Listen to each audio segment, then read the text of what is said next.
Team Falcons. It is game number 1. Folks at home, this is the clash of the Titans. Lancelot taken out by Team Falcons. Yeah. I think we are looking at a potential Yisun first pick again.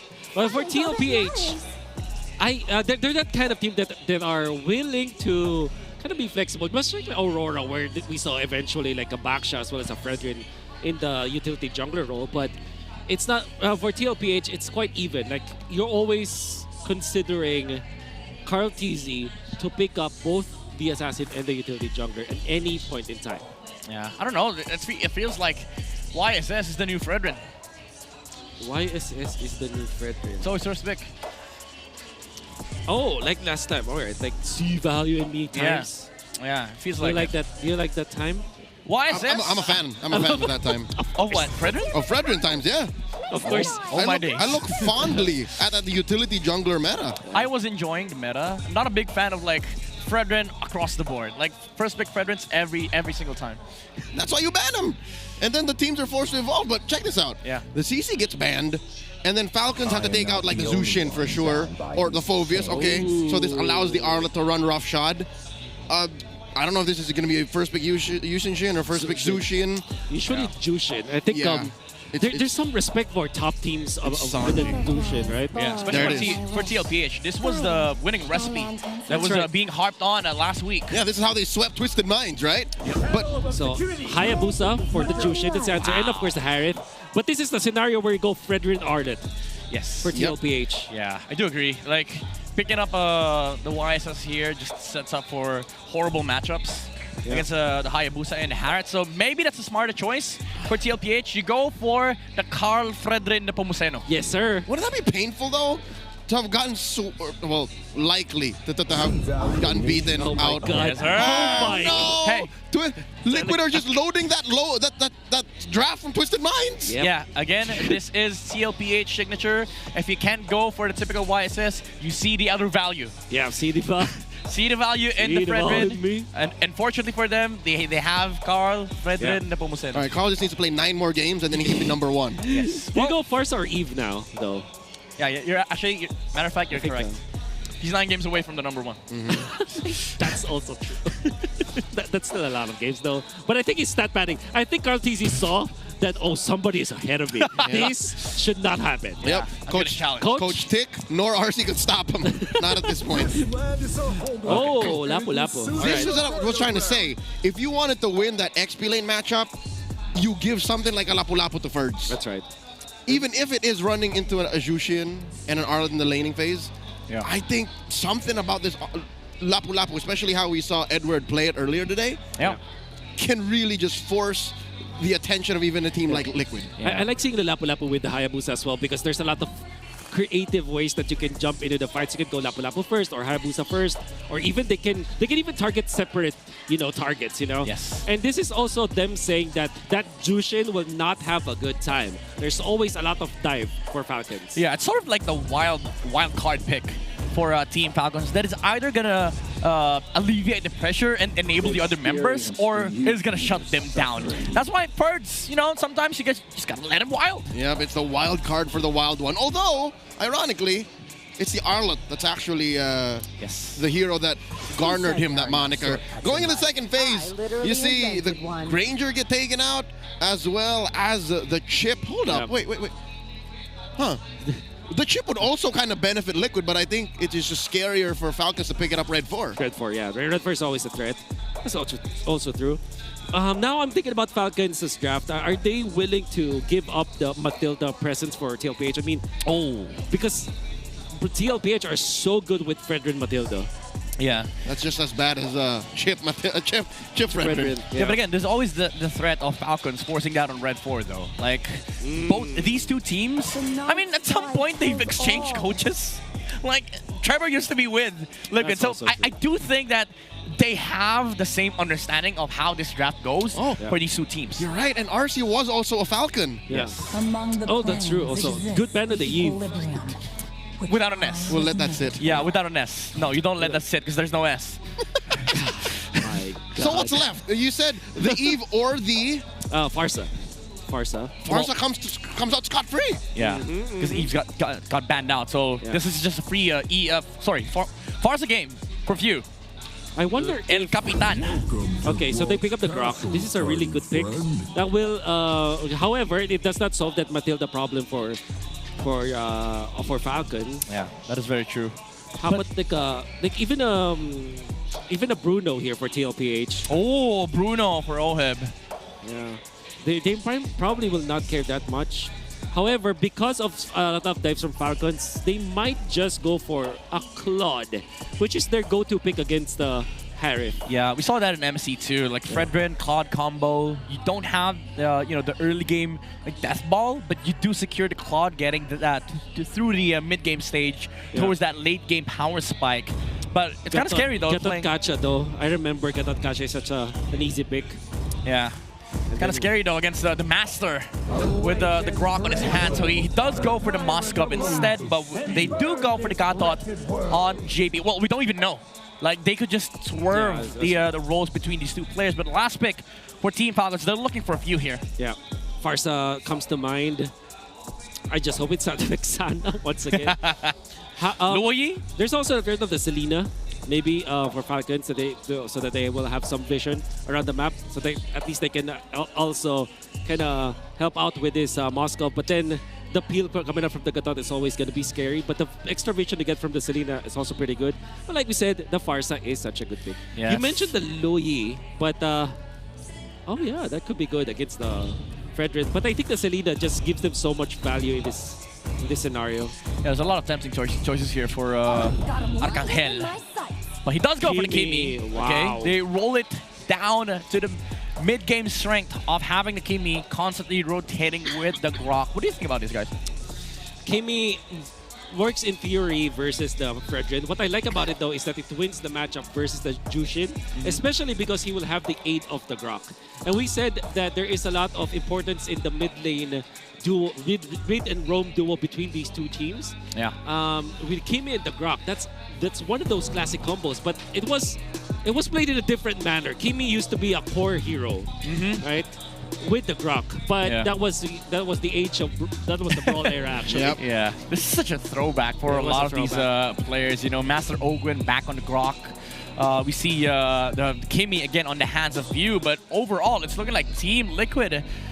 Look at the scores; they have the better early and mid-game coverage for the lineup. Again, that mid trio is just so powerful. It's hard to step up to the potential of a stampede coming out of nowhere. To Mobile Legends. All right, here we go. First match, first game in the Clash of the Titans. We're about to see who gets ahead in this first game. It does look like, again, the draft is favoring Liquid a bit, but there are conditions for Team Falcons to utilize this Kimi in the middle lane. So that because of this advantage of the Grok, when you use it, you can have you can secure level 2 onto Few. At the same time, Tlph, Hayabusa versus Fredrin on a collision course, definitely gonna favor the Fredrin in the early game. But when it comes to raw farming, I believe that Hayabusa can actually out-farm the Fredrin if used correctly. Yeah, being an assassin and damage jungler, of course, he's gonna want to look to, just get the farm, get the momentum going for Team Falcons. But Tlph, they do have that stampede in their DNA and in their draft as well, Leo. It's much easier for them to just run through, especially with their mid trio plus Sanford's Arlet. It's better crowd control on demand. Yeah. Falcons has to set it up with Ogwin. Yeah, not just on demand, on cue as well. Because again, as you mentioned, there's a lot of crowd control in this lineup. For the love of God, it's a walking crowd control. It's the Fredrin. Literally everyone has crowd control. That's true. And crowd control for the Cavaliers here. Yeah. Meanwhile, inside of Team Falcons, again, they are looking to just get the farm on the Hayabusa and utilize the mid. But so far, right now, it's been Sanji that is putting the pressure against View. JP's just mirroring the movements coming out from Tlph. He's just in a man-to-man defense here. Might be able to snatch this. Oh. That's kind of Tlph gets it. Oh my god. That puts him about a half XP bar up. That's right.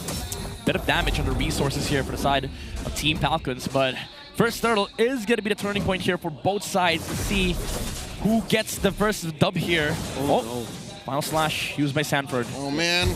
Spurs really needs to hit level 4 here because TLPH ain't wasting any time. Turtle down to a fifth of its health. Revitalize already used by Daddy JP. Tlph secures. Falcons just do not respond, not yet. Oh, wait, hold up. Tlph throws, Kyle throws out the shadows. Nothing from Liquid.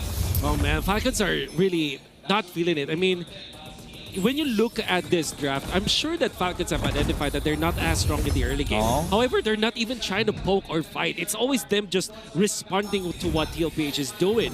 And even, it made it look like even Daddy JP is actually so aggressive. Yeah, it's very visible here. Like, there's 2 people forcing 3 people in the green camp of Tlph. They can't even take it. They're admitting to what we already know. Yeah, we're not supposed to fight, so we're not gonna fight.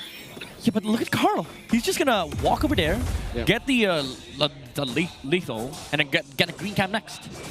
It's telegraphed. It's very damning into the resources of Team Falcons. And what happens now because of the Falcons' mid lane trio not being able to move around? It confirms a 1v1 on the opposing sides. And you can see Sanford is just clearing the wave, getting out of there as soon as possible, and applying pressure in other parts of the map. Meanwhile, Oheb is just farming freely. Yeah, and look at Sanford here, already scouting a play in the middle lane, leaving Ferds on the bottom side. He does know that this matchup at this point is kind of pointless now. It's just a battle of who clears the wave much faster. But it's all these little details that adds up for TLPH. There really wasn't any progress in the battle. Oh, hold up, wait up. Super Marco here, caught between 3. He does use the Purify, drops the Salmon Force to quell the gank. No one dies, as I'm saying. Bottom lane really had no progress, no real big fights, but Sanford's already a full level up. Yep. It's been a quiet game for both sides, but it's been TLPH controlling the pace, the rotation. It feels like the Falcons at this point is just trying to, as Wolf has mentioned, respond to these movements. Very reactive. Falcons has been just reacting to what TLPH is doing, which is essentially not going to be good for them. But maybe if they do fight third turtle, maybe that is their condition. Ooh, there's a traction pulse thrown out, point blank. Not gonna do much to change the fate of this turtle. Looking like it's Liquid. Brave Spider dropped in. Tlph secures. Shadow kill! Going into the back line. Just to answer to him. Now Sanford vengeance on the Ogwin, drawing first blood, cracking that rock in half. Team Falcons backing off. Sanji moves forward with the Crimson Beacon. Looking for someone to hit with a TK blast. Lifted him up into the sky. No one gets hit. Falcons cutting their losses. What's happening is that TLPH are expanding their map. There's just 1 kill that happened in the past 5 minutes, but already TLPH are up at 2.8k because they're getting more real estate, whereas Falcons are just hiding in their nest. More resources stolen by the Cavaliers. It's not the stampede that we're used to see, but in terms of like choices, Team Falcons, it feels like there's nothing to do in the map. They are not galloping, gentlemen. They are encroaching on your space. They are routing Falcons. Real estate is needed. Hectares upon hectares of land for these horses to run free. And committing Grand Theft Orange right in Kyle's face. That was ouch. Yeah, it's a little bit hard for Team Falcons here to bounce back, considering TLPH already has amassed 3,000 goal lead, and there's gonna be an attempt here on Tlph's life. 40 in the middle of 4! Gets punished hard. But Oheb does throw out the SOD, knows he shouldn't click it. There's a clap back from Falcons. Yeah. Finally, something to be in the favor of Team of Falcons. Sanford just disrupting the farming coming up of Tlph. Not able to deny the purple buff. That's definitely some breathing room in their side, but you can still see that. Sanji, he's fine. Crimson Vegan back out. Gonna help score. Oh, nope, that's it. Nope, Sanji still wants his crab. Yeah. That's an ult though. And Turtle's about to spawn, but TLPH, they're already controlling right side. However, Ferds is here to scout some information for Team Falcons. Okay, Falcons not gonna take this line down. Brave Spider dropped in. That's a flicker back from Sanji, so huge resources taken away by Falcons. So look at Carl. Mr. Nepomuceno once again on the turtle. 3 turtles for TLPH. That was so smooth, not even having to commit the retribution. The JP was holding Ogwin hostage up top, always just in front of this Grok, and the Ogwin wasn't able to get into position. By the way, what a massive flicker coming up from Sanji. Yeah. Oh, Ogwin. Coming in, canceled. That's a final slash. He gets a tech charge through, but no one gets hit. He just folds. Falcons, they got scrambled. And Tlph, now look at him stealing away. Committing Grand Theft Purple. Will he get away with it? Will he get away with it? Highway robbery. Here's a foot. Oh! He doesn't. Tlph scores. He does? He gets it. He does. My lord. Sandberg! Coming in! Knocking up view, gets the kill! Plus the turret! Falcons are in shambles! He's not happy with MSC, bro. He wants all the buffs. He wants the orange, he wants the purples, and he doesn't leave anything for Tlph. There's a TLPH infestation in the Falcons nest right now. They answer the right side. And as that happened, TLPH are already taking the right side of the map. I don't know how big the nest is for Team Falcons, but there's a lot of horses in it. Exactly. Imagine some horses but big but pests, you know? Yeah, that's kind of scary though. Very scary. The infestation is gonna happen, and it's happening real fast. 5.5k gold ahead at 8 minutes in, without even much kills actually. It's just purely invasion and denial of objectives. Yeah, Team Falcons, they're getting their memories thrown back to the days of the Fredrin. This is how Fredrin used to oppress these assassins. You can't even walk outside of your own jungle to farm. And this is kind of poetic and ironic at the same time, because isn't this Falcons' old MO? Yes. Did they not play an attrition game at their peak, at their prime? They would always run through their opponents and deny them resources. Yeah, they know how this hurts. Yeah, that's very true. This is the same gameplay that they used to beat Team Liquid all over and over again. All around the now, world. The Cavalier though, they're not done. Even after the Lord, they want to go for more. Yeah. They're just not stopping. They actually stole the purple buff. Or was it? No, it wasn't. Okay, I thought they took it while taking the Lord. Sanji had a purple buff for some reason. Maybe they took it for their own, but Tlph still has his double buff, so at least there's that. Oh, we did for Falcons, but you can see that slowly Falcons are getting famished in this game. Again, look at the Fredrin. He's 3 levels ahead of the Hayabusa, man. That's a second tier turret taken down in mid. Top lane up next. Pressure onto Ogwin here. Forced to use a tech charge defensively. And they're going to crack this tier 2 up top down. Just the base turrets left. Holy Shield in the bottom. Holding on for dear life. Does not get popped just yet. This is the most MPLPH game we've seen out of 4 weeks. 4 kills, 10 minutes in. That might change though. Here we go. Falcons crashing in. Thou shall not pass. Okay, it's MPLPH still. All right, wow. 4 kills. They're able to keep that mid lane inhibitor. How about top though? Still standing, that siege minion. Oh, they are going to be able to clear it out. Falcons holding on. Lord in the bottom. Did you see that?